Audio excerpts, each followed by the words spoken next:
अब आते हैं प्रश्नावली 6.2 की ओर।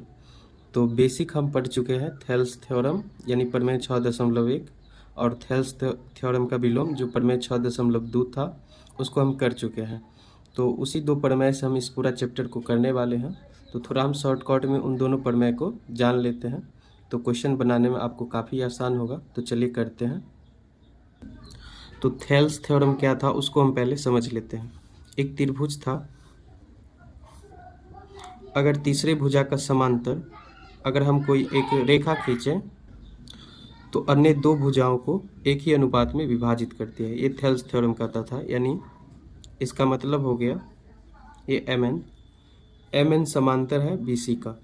ये बोल रहा है कि अगर हम कोई रेखा खींचे तीसरी भुजा के समांतर तो अन्य दो भुजा को एक ही अनुपात में विभाजित करता है। यानी थेल्स थ्योरम बोल रहा है कि एम एन समांतर होगा यदि बी सी का तो क्या होगा, भुजा एक ही अनुपात में विभाजित होगा। यानी ए एम बट्टा का एम बी, ए एम बट्टे का एम बी बराबर होगा ए एन बट्टे के एन सी का, ए एन बट्टे के एन सी का।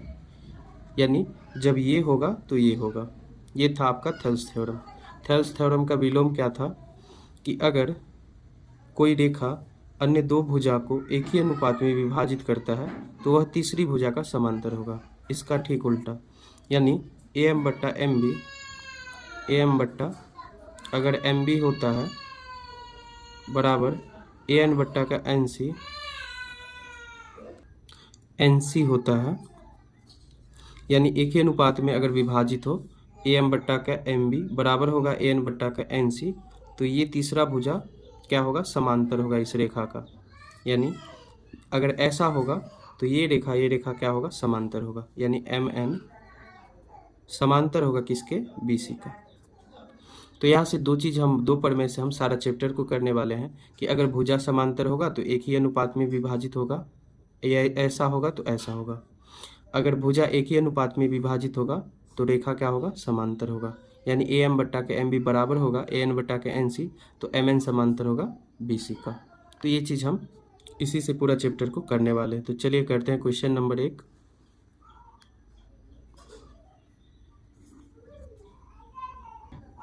क्वेश्चन नंबर 1 में बोल रहा है आकृति 6.17।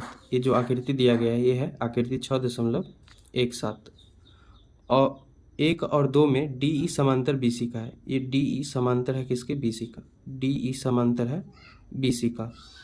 तो हमें 1 में ई सी निकालना है यानी ये वाला निकालना है भाग, और 2 में ए डी निकालना है यानी ये वाला भाग निकालना है। तो हम जानते हैं कि थेल्स प्रमेय क्या कहता है, अगर ये दोनों समांतर होगा तो भुजा का अनुपात बराबर होगा। यानी ए डी बट्टे के डी बी बराबर होगा ए ई बट्टे के ई सी का। इसमें भी क्या है, समांतर है। ये रेखा इस रेखा के समांतर है। डी ई समांतर है इसमें क्या, बी सी के। तो थेल्स प्रमेय से क्या होगा, ए डी बट्टे का डी बी बराबर होगा ए ई बट्टे के ई सी का। यानी भुजा एक ही अनुपात में विभाजित होगा। ये थेल्स प्रमेय कहता है। उसी से हम क्या करेंगे, मान निकालेंगे। तो चलिए करते हैं। क्या करेंगे, पहला में ए डी बट्टे ये समांतर है, डी समांतर है बी सी का, तो ए डी बट्टे के डी बी बराबर होगा ए ई बट्टे के ई सी का। तो चलिए इसी पर हम मान निकालेंगे। तो ये है क्वेश्चन 1 नंबर का आकृति। इसमें हमें ई सी निकालना है और इसमें हमें क्या निकालना है, ए डी निकालना है। तो चलिए करते हैं। थेल्स प्रमेय से हम यहाँ पर लिख देंगे, थेल्स प्रमेय से इसमें दिया क्या गया है कि डी ई समांतर है बी सी का।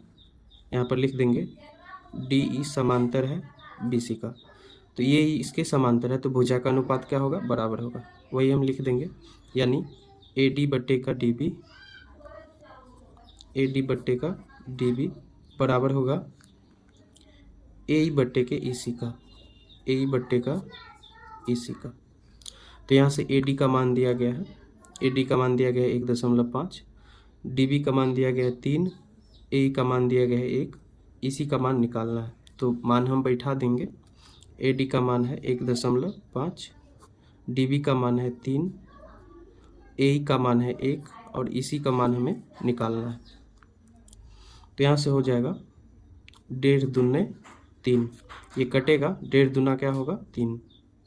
तो यहाँ से हो जाएगा 1/2, ऊपर कुछ नहीं है तो क्या बचेगा 1, बराबर हो गया 1/AC।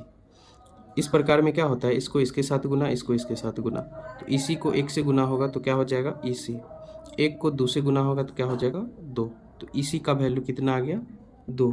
यही EC का वैल्यू हमें निकालना था। अब हम 2 में निकालते हैं, यहाँ से 2 में हो जाएगा AD/DB, AD/, इसमें भी D समांतर है BC का, तो AD/, का होगा DB बराबर AE/, का होगा EC, AE/, का होगा EC। यहाँ से हो जाएगा AD का वैल्यू हमें निकालना है, DB का वैल्यू दिया गया 7.2, AE का वैल्यू दिया गया 1.8, EC का वैल्यू दिया गया 5.4। तो यहाँ से हो जाएगा, इसको इसके साथ गुना, इसको इसके साथ गुना करेंगे तो AD को 5.4 से गुना और 7.2 को किसके साथ गुना 1.8 के साथ गुना, 7.2 को गुना होगा 1.8 के साथ। इसी प्रकार हम करेंगे। अगर ऐसा रहेगा तो कोना कोनी हम क्या कर देंगे, गुना करके लिख देंगे। यहाँ से AD के साथ हमें AD का वैल्यू निकालना है तो इसको भी हम उस साइड भेज देंगे। यहाँ से AD बराबर हो जाएगा 7.2 गुना 1.8 / 5.4। यहाँ से कटेगा 18 तिया 54 और यहाँ से कटेगा 3 से 24 तिया 72, यानी 2.4 कट के कितना होगा, 3 से कटेगा 7.2 तो होगा 2.4 कट के 24 तिया 72, यानी 2.4। यहाँ से AD का वैल्यू कितना आ गया 2.4 सेंटीमीटर, ये आ गया 2 सेंटीमीटर। तो इस प्रकार के सवाल ऑब्जेक्टिव में बार बार पूछे जाते हैं, तो ऑब्जेक्टिव में हमें क्या करना है, आसानी से इसको बना लेना है। ऐसा सवाल बार बार ऑब्जेक्टिव में आपको हर एक साल देखने को मिलेगा, तो हमें इसी प्रकार उसको बनाना है।